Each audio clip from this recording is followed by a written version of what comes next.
Competition campus family में आप सभी का स्वागत। आज से हम लोग केमिस्ट्री कंटिन्यू करेंगे और आज पढ़ेंगे धातु अधातु पार्ट 1 है ये। यदि कोई पहले का वीडियो नहीं देखे हैं तो हमारे चैनल के प्लेलिस्ट में जा करके आप पहले की वीडियो देख लीजिए, तभी आपको कंप्लीट समझ में आएगा। चलिए शुरू करते हैं। सबसे पहले हम समझते हैं कि धातु अधातु कहते किसे हैं। देखिए सभी लोग पढ़े हैं, हम लोग पहले पढ़ चुके हैं कि तत्व क्या है। तत्व ऐसा पदार्थ होता है जो एक ही प्रकार के एटम से मिलकर के बना होता है, जो एक ही प्रकार के परमाणुओं से मिलकर बना है, उसे हम तत्व कहते हैं। और तत्व को हम धातु, अधातु और आपका उपधातु में बांटते हैं। धातु मेटल किसे कहेंगे? ध्यान रखिएगा, धातु ऐसा तत्व है जिसके बाह्यतम कक्षा मतलब आउटर मोस्ट ऑर्बिट में 1, 2 या 3 इलेक्ट्रॉन होते हैं। जिसके बाहरी कक्षा में 1, 2 या 3 इलेक्ट्रॉन होते हैं वो धातु होते हैं। धातुओं में विशेष प्रकार की चमक पाई जाती है, इसमें एक विशेष प्रकार का साउंड पाया जाता है। ठीक है, जैसे हम बात कर ले यदि आपका सोडियम, तो सोडियम जो है इसके बाह्यतम कक्षा में आपका 1 इलेक्ट्रॉन होता है। ये सभी लोग जान रहे हैं। इस तरह से आपका एटम होता है, एटम में आपका ऑर्बिट होता है, मैंने कक्षा होती है, पहली कक्षा, दूसरी कक्षा, तीसरी कक्षा, इस तरह से कई कक्षाएं हो सकती है। तो जो सबसे बाहरी वाली कक्षा होगी, जो सबसे बाहर वाला ऑर्बिट होगा, उसमें कितने इलेक्ट्रॉन होने चाहिए? 1, 2 या 3। तो वो क्या होने का चांस है? आपका धातु होगा। ठीक है, और ध्यान रखिए यदि आपका 5, 6 या 7 यदि है तो वो क्या हो सकता है? अधातु हो सकता है। ठीक है, अधातु। हम लोग इसके बारे में आगे में पढ़ेंगे, थोड़ा सा वेट कर लीजिए फिलहाल। 1, 2, 3 है आपका तो धातु होगा, और 5, 6, 7 है तो आपका क्या होगा? अधातु होगा। और सभी लोग जानते होंगे कि दो तत्व आपस में मिल करके एक यौगिक का निर्माण करते हैं, कंपाउंड फॉर्म करते हैं। ठीक है, क्योंकि इसके बाह्यतम कक्षा में 1, 2 या 3 इलेक्ट्रॉन है, इसीलिए धातु करता क्या है? इलेक्ट्रॉन का त्याग कर देता है। दैट मीन्स इलेक्ट्रॉन को डोनेट कर देता है, और इलेक्ट्रॉन डोनेट करने के कारण इस पे प्लस चार्ज आ जाता है। ठीक है, और जो आपका अधातु होता है ना, ये आपका इलेक्ट्रॉन को रिसीव कर लेता है। ठीक है, इस कारण इस पे माइनस चार्ज आ जाता है। ठीक है, और प्लस चार्ज और माइनस चार्ज सभी लोग जानते हैं एक दूसरे को अट्रैक्ट करता है, दोनों उस अट्रैक्शन फोर्स के कारण जुड़ जाते हैं और कंपाउंड का निर्माण होता है। एक एग्जांपल की सहायता से हम आपको समझाने का कोशिश करते हैं। जैसे आपका सोडियम में इस तरह से होता है, पहली कक्षा में 2 इलेक्ट्रॉन होते हैं, दूसरी कक्षा में 8 इलेक्ट्रॉन होते हैं, और सबसे बाहर वाला में 1 इलेक्ट्रॉन होता है। दूसरा यहां से हम ले लेते हैं आपका क्लोरीन में आपका इस तरह से होता है। किस तरह से? आपका 2 होता है, 8 होता है और 7 होता है। ठीक है, अब होता क्या है कि ये जो आपका सोडियम सबसे बाहर वाला 1 इलेक्ट्रॉन है ना, वो त्याग कर देता है, वो डोनेट कर देता है क्लोरीन को। ठीक है, और ये इलेक्ट्रॉन इससे निकल गया और चला गया इसमें। अब क्लोरीन में हो जाएगा आपका 2, 8 और 8, और इसमें हो जाएगा 1, चूंकि चला गया तो अब इसमें केवल 2 और 8 बचा। ठीक है, इलेक्ट्रॉन डोनेट करने से प्लस चार्ज आता है, हम लोग पहले पढ़ चुके हैं। जो दान देगा वो आपका धनी होगा, दान देने वाला धनी होता है, बड़ा आदमी होता है। ठीक है, तो जो दान दिया इलेक्ट्रॉन को वो धनी होगा, दैट मीन्स वो प्लस होगा। ठीक है, और जो लेता है वो ऋणी होता है, दैट मीन्स उस पे नेगेटिव चार्ज आ जाएगा। तो इस पे जो क्लोरीन पे आपका नेगेटिव चार्ज आ जाएगा, और पॉजिटिव और नेगेटिव दोनों एक दूसरे से बंध जाएंगे। आप जानते होंगे जब Na और Cl दोनों एक दूसरे से बंध जाता है तो आपका NaCl का निर्माण होता है।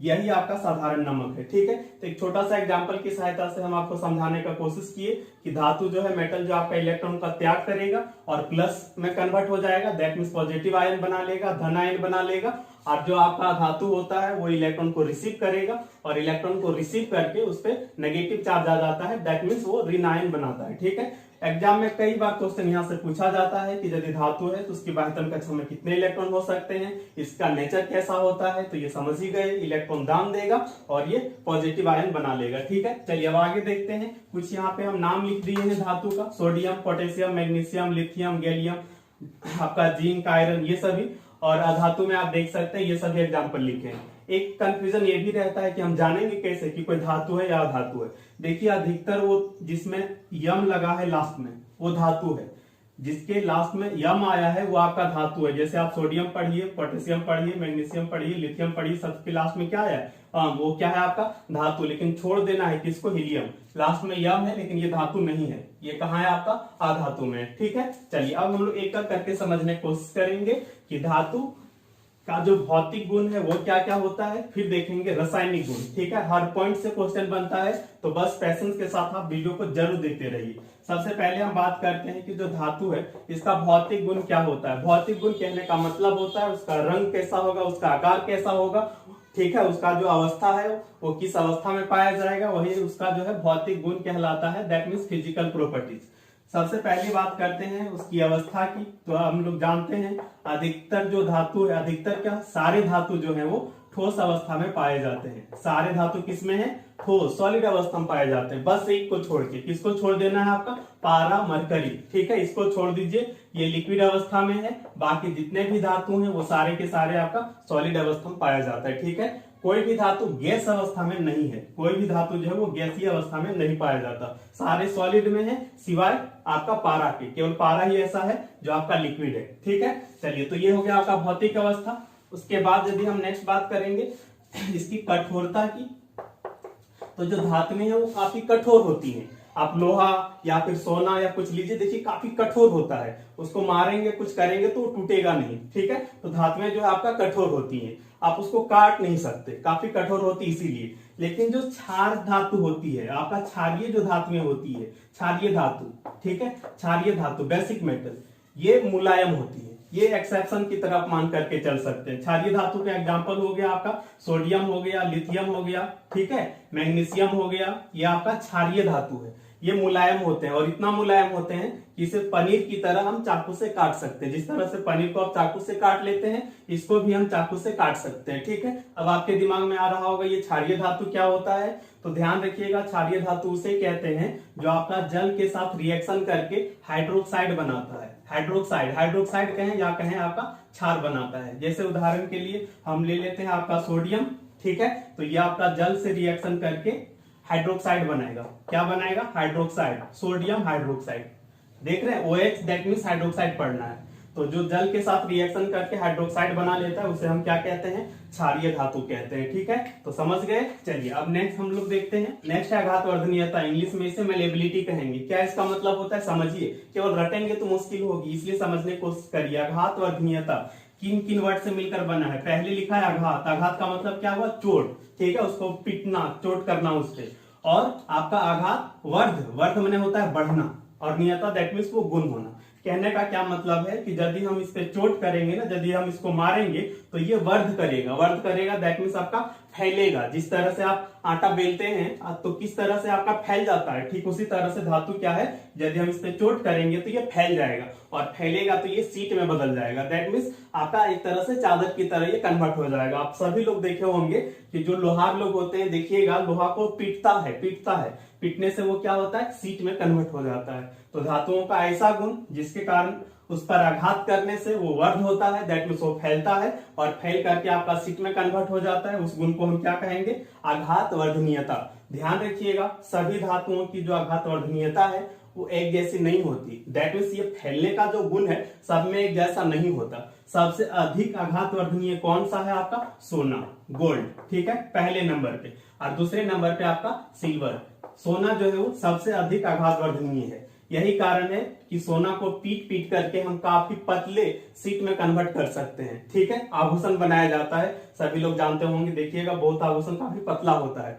क्यों? क्योंकि काफी आघात वर्धनीय है। इसको पीट करके हम बहुत पतले चादर में कन्वर्ट कर सकते हैं। ठीक है, इसी तरह से एल्युमिनियम है तो उसको भी हम पीट करके पतले सीट में कन्वर्ट कर सकते हैं। ध्यान रखिएगा, यहाँ पर कुछ क्वेश्चन पूछा जाता है, जैसे कि सिल्वर का जो फॉइल होता है ना, सिल्वर का जो आपका पतला पन्नी होता है, इसका यूज किया जाता है मिठाई को लपेटने में। जो महंगी महंगी मिठाइयां होती है उसके ऊपर देख लीजिएगा चमचमा पदार्थ रहता है, तो वो सिल्वर का ही पतला सीट या कह सकते हैं पतला फॉइल है। ठीक है, इसके अलावा जो एल्युमिनियम का फॉइल है इसका हम यूज करते हैं कुछ भी खाद्य पदार्थ जो सस्ता चॉकलेट वगैरह आता है उसको लपेटने में। ठीक है, कुछ एक्सेप्शन भी हैं, दैट मींस कुछ ऐसे धातु हैं जो आघात वर्धनीय नहीं है। आघात वर्धनीय नहीं है दैट मींस यदि हम उसको पीटेंगे तो आपका फैलेगा नहीं, बल्कि क्या है, वो टूट जाएगा। तो आप लोग बताइए कि कौन ऐसा है जिसमें आघात वर्धनीयता का गुण नहीं पाया जाता? आप लोग कमेंट करिए। ठीक है, नेक्स्ट देखिए आपका तन्यता।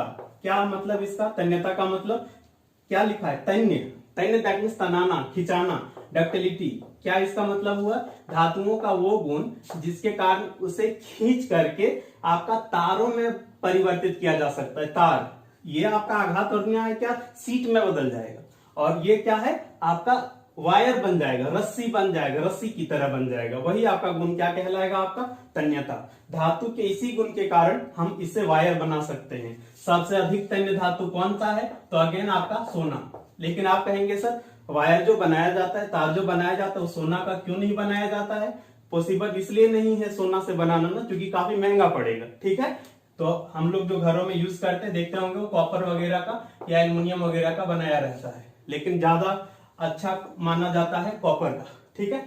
वैसे एल्युमिनियम भी यूज होता है, ठीक है। तो ये तन्यता समझ गए। नेक्स्ट आपका चमक। धातुओं में एक विशेष प्रकार का चमक होता है। सोना देखिए किस तरह से चमकता है, चांदी देखिए किस तरह से चमकता है। तो धातुओं में एक विशेष प्रकार की चमक पाई जाती है, ठीक है।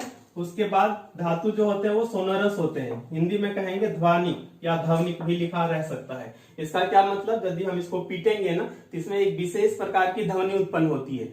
यही कारण है कि जो आपका मंदिर में घंटियां बनाई जाती है वो धातु की बनाई जाती है। इसके अलावा स्कूल में जो बेल बजाया जाता है, जो बेल बनाया जाता है, वो भी आपका धातु का ही बना होता है। तो ये आसान चीजें हैं। उसके बाद आपका घनत्व, डेंसिटी, ठीक है। तो जो धातु है ना उसमें आपका हाई डेंसिटी पाया जाता है। इसका क्या मतलब है समझिए। इसका मतलब यही है कि जो धातु में जो कण होते हैं ना वो काफी नजदीक नजदीक होते हैं। धातु में जो कण होते हैं वो काफी नजदीक नजदीक होते हैं। यही कारण है कि धातु का जो मास है, द्रव्यमान, वो ज्यादा होता है, ज्यादा भारी होता है। जैसे आप ऐसे समझ लीजिए कि ये आपका लोहा है। क्या है ये? लोहा। तो लोहा में जो कण है ना वो काफी नजदीक नजदीक है।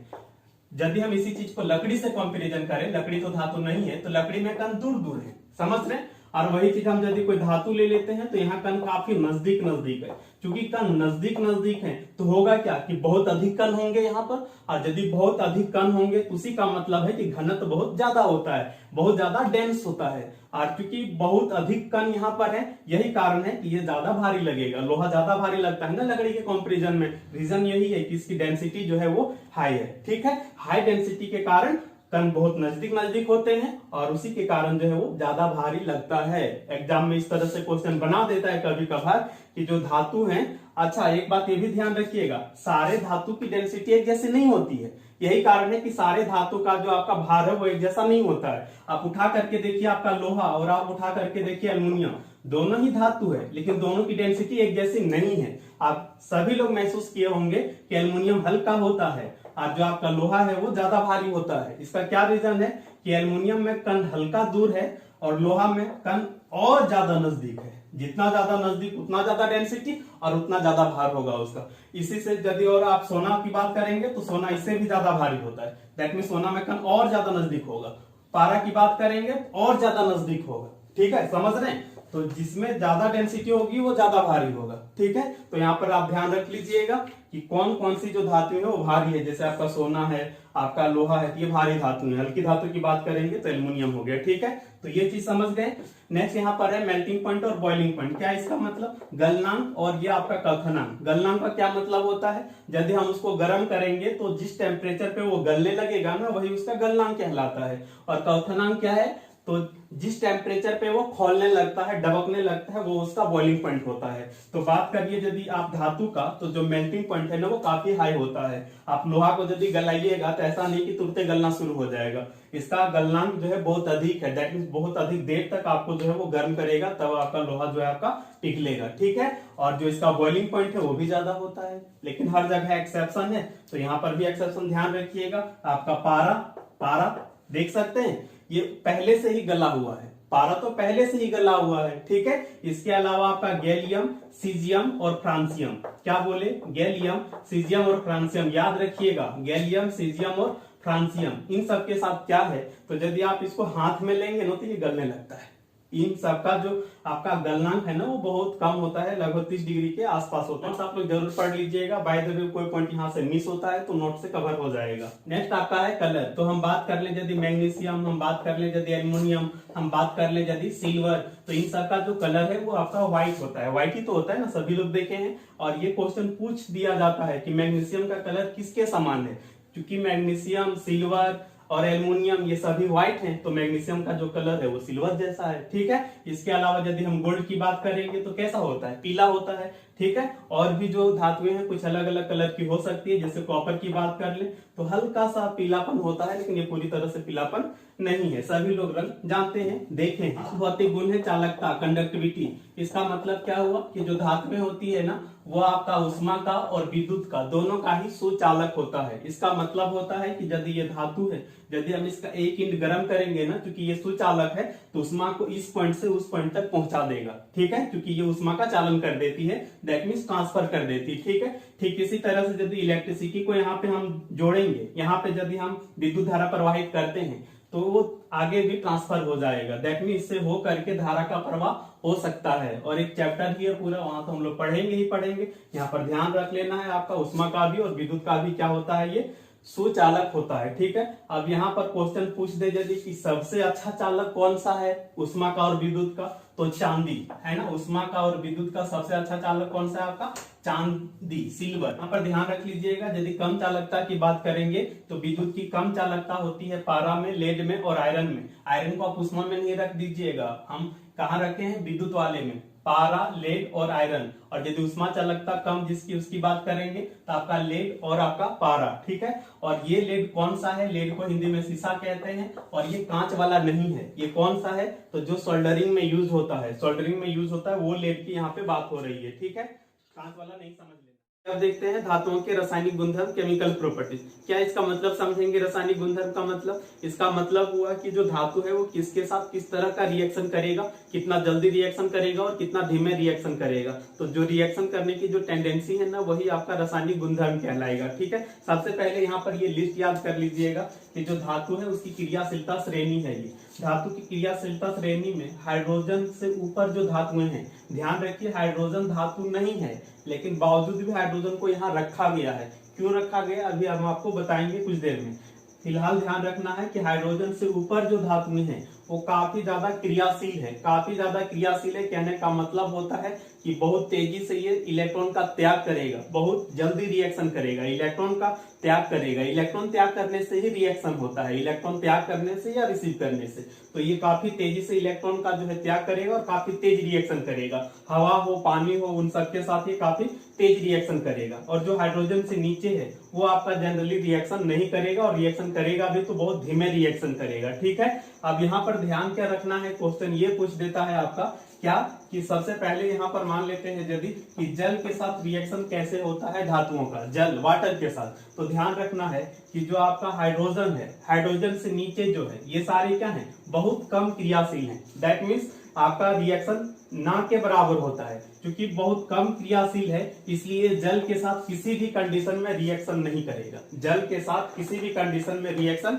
नहीं करेगा। ठीक है, ऑक्सीजन के साथ भी रिएक्शन जनरली नहीं करता है। यहाँ पे क्वेश्चन पूछा जाता है कि कौन सा जो धातु है वो आपका मुक्त अवस्था में पाया जाता है, फ्री स्टेट में पाया जाता है। तो यही सब होगा आपका, मुक्त अवस्था में पाया जाता है। ठीक है, हालांकि कुछ ऐसे हैं जो यौगिक के फॉर्म में भी होते हैं लेकिन मुक्त अवस्था में होता है। याद कर लीजिएगा, रख लीजिएगा, कॉपर आपका, मरकरी हो गया, सिल्वर हो गया, गोल्ड हो गया, तो ये सभी जो आपका मुक्त अवस्था में पाया जाता है। दैट मीन्स फ्री स्टेट में पाया जाएगा। ठीक है, अब यहाँ से यदि ऊपर देखते हैं, हाइड्रोजन से ऊपर यदि बात करते हैं तो ये रिएक्शन करता है। यहाँ पर ये चीज ध्यान रख लेना, आपका पोटेशियम, सोडियम, कैल्शियम, ये जो धातु है ना वो ठंडे जल के साथ भी काफी तेजी से रिएक्शन करता है। और रिएक्शन इतना तेज होता है कि आग पकड़ लेता है, वायु से भी रिएक्शन कर लेगा, आग पकड़ लेता है। यही कारण है कि इसे सुरक्षित रखा जाता है। कहाँ पे आपका, केरोसिन में। केरोसिन में न तो जल है न तो आपका ऑक्सीजन है, तो वहां पे सुरक्षित रखा जाता है। ठीक है, मैग्नीशियम की बात करेंगे तो ये आपका गर्म जल के साथ रिएक्शन करेगा। ठीक है, उसके बाद ये सभी जो है एल्युमिनियम, जिंक, आयरन, लेड, ठीक है, ये सभी जो है ये आपका रिएक्शन करता है किससे, वाष्प से, भाप से रिएक्शन कर लेगा। और ये सभी जो है वो किसी भी कंडीशन में रिएक्शन नहीं करता है। ठीक है, क्वेश्चन कई तरह से पूछ देगा आपका कि मैग्नीशियम के साथ कौन रिएक्शन करता है या फिर ठंडा जल के साथ रिएक्शन किसका कैसे होता है। तो यहाँ से ध्यान रखिएगा, बहुत सारा क्वेश्चन बनता है, ये लिस्ट याद कर लीजिए, आगे भी ये बहुत काम आने वाला है। ठीक है, चलिए दूसरा हम लोग देखते हैं यदि एसिड के साथ रिएक्शन किस प्रकार का होगा, अम्ल के साथ रिएक्शन किस प्रकार से होगा। ठीक है, तो ध्यान रखिएगा, जो हाइड्रोजन से ऊपर है, हाइड्रोजन से ऊपर ये जो धातुएं हैं ये आपका तनु अम्ल का मतलब होता है डाइल्यूट एसिड। ठीक है, इसका मतलब होता है कम पावर वाला एसिड। सिंपली आप जब मार्केट में खरीदने जाते हैं ना एसिड, तो वहां पर बोलता है हाई पावर चाहिए, लो पावर चाहिए। यदि लो पावर है तो उसी को हम क्या कहेंगे, तनु अम्ल। तो हाइड्रोजन से ऊपर की ये जो धातुएं हैं ना वो आपका तनु अम्ल के साथ रिएक्शन करके आपका लवण बनाता है, सॉल्ट बनाता है, और हाइड्रोजन जो है वो रिलीज होता है। एक एग्जांपल से समझते हैं, जैसे आपका ये क्या है, मैग्नीशियम। कोई भी एक एसिड ले लीजिए, जैसे हम ले लिए हाइड्रोक्लोरिक एसिड, आपको याद हो यदि कोई भी एसिड है तो जनरली उसमें हाइड्रोजन होता है, हाइड्रोजन होता है, ध्यान रखिएगा, रटने से केवल नहीं होगा, एसिड में हाइड्रोजन होता है। अब ये जब रिएक्शन करेगा ना तो ये रिएक्शन करके आपका बना लेता है MgCl2। क्या पढ़ेंगे? Magnesium chloride. क्लोराइड कहां से आया? क्लोरीन है तो क्लोराइड पढ़ लेंगे, ठीक है। तो मैग्नीशियम क्लोराइड और प्लस आपका हाइड्रोजन अलग हो गया, ठीक है। क्वेश्चन बहुत बार पूछ दिया जाता है कि आपका धातु एसिड के साथ रिएक्शन करके क्या बनाता है और कौन सा गैस आपका रिलीज होता है, दैट मीन्स मुक्त होता है। तो ये देख लिए, आपका ये लवण बन गया मैग्नीशियम क्लोराइड, ठीक है। ध्यान रखिएगा, जो क्लोराइड होते हैं, जो सल्फेट होते हैं, सल्फेट दैट मीन्स SO4, जहां भी SO4 लिखा रहा सल्फेट पढ़िएगा, जहां CO3 लिखा रहा कार्बोनेट पढ़िएगा। तो हम क्या बोले कि जो आपका SO4 होता है ना वो भी जनरली लवण ही होता है, ठीक है। तो यहाँ पर आपका ये भी हो सकता है कि मैग्नीशियम आपका कोई दूसरा एसिड से रिएक्शन करे, जैसे H2SO4, ठीक है। ये सल्फ्यूरिक अम्ल कहलाता है, ठीक है। आप बोलिएगा यहाँ सल्फेट क्यों नहीं है? नहीं है, अभी देख लीजिए आएगा सल्फेट। अब ये दोनों रिएक्शन करता है तो ये बना लेता है MgSO4। क्या पढ़ेंगे? Magnesium sulphate. यहाँ भी हाइड्रोजन आपका रिलीज हो जाएगा, ठीक है।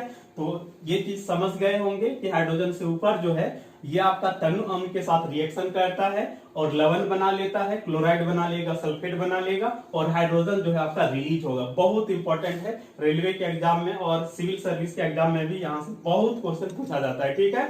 उसके बाद फिर नीचे की बात कर लेंगे, ये सभी का बात कर लेंगे, कॉपर, मरकरी, सिल्वर, सोना। तो ये आपका एसिड के साथ रिएक्शन नहीं करता है, ठीक है। यदि आप घर में एसिड खरीद कर लाते हैं, उस एसिड को आप आयरन के ऊपर डालिए, देखिए रिएक्शन करेगा, धुआं उठेगा, आपको पता चल जाएगा कि कुछ ना कुछ हो रहा है। लेकिन वही एसिड को आप सोना में डालिए, कोई फर्क नहीं पड़ेगा। वही एसिड को आप आपका सिल्वर में डालिए, कोई फर्क नहीं पड़ेगा, मतलब कोई रिएक्शन नहीं होता, रटने का जरूरत ही नहीं है, कोई रिएक्शन नहीं होता है, ठीक है। क्वेश्चन पूछेगा कि इनमें से कौन सी धातु एसिड के साथ रिएक्शन नहीं करता है, तो ये सब भी हो जाएगा आपका, ठीक है। अब यहाँ पर एक कंफ्यूजन आपको हो सकता है, ध्यान रखिएगा, क्या कि जो आपका सोना है या सिल्वर, कुछ और भी धातु है जैसे प्लेटिनम, ये एसिड के साथ रिएक्शन नहीं करता। कोई भी एक एसिड इस पर कोई फर्क नहीं डाल सकता। लेकिन ध्यान रखना है, क्या जो सोना होता है ना वो एक्वा रेजिया में गल जाता है, पिघल जाता है, ठीक है। ये सभी जो धातुएं हैं ना, मरकरी को छोड़ते, मरकरी तो अपने पिघला हुआ, उसको कहे पिघलाइएगा। बाकी जो है जैसे आपका प्लेटिनम है, गोल्ड है, तो उन सबको पिघलाने के लिए एक्वा रेजिया यूज किया जाता है, ठीक है।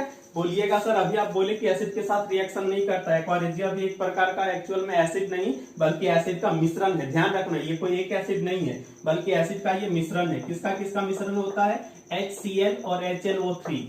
क्वेश्चन पूछा जाता है कि किस रेशियो में ये आपका मिलाया जाता है HCl HNO3 एक्वा रेजिया बनाने के लिए, तो ये 3 और 1 के रेशियो में मिलाया जाता है। इसको इधर कर दीजिए, इसको इधर कर दीजिए, याद रखने के लिए। तो इन दोनों को मिला करके क्या बनाया गया? Aqua regia. और एक्वा रेजिया जो है सोने को गला देता है, प्लेटिनम को गला देता है, सिल्वर को गला देता है, ठीक है। लेकिन कोई एक एसिड केवल HCl डालिए, कोई फर्क नहीं पड़ेगा, ठीक है। क्वेश्चन यदि पूछा कि कौन एसिड के साथ रिएक्शन नहीं करेगा, तो ये सोना चांदी जवाब करेंगे। और क्वेश्चन पूछेगा कि सोना चांदी इन सबको गलाने के लिए क्या यूज करते हैं, तो हम कहेंगे 2 एसिड का मिश्रण। और कौन कौन एसिड? HCl और HNO3। और जो मिश्रण प्राप्त होता है उसका क्या नाम है आपका? एक्वा रेजिया, ठीक है। एक्वा माने पानी होता है, रेजिया माने राजा होता है, ठीक है। आप यदि SSC का तैयारी किए होंगे तो वहां पर रेजिसाइड होता है, रेजी माने राजा, ठीक है। तो वही रेजिया यहाँ भी है, ठीक है। इसको रॉयल वाटर भी कहा जाता है, रॉयल माने राजा टाइप का ही हो गया, ठीक है।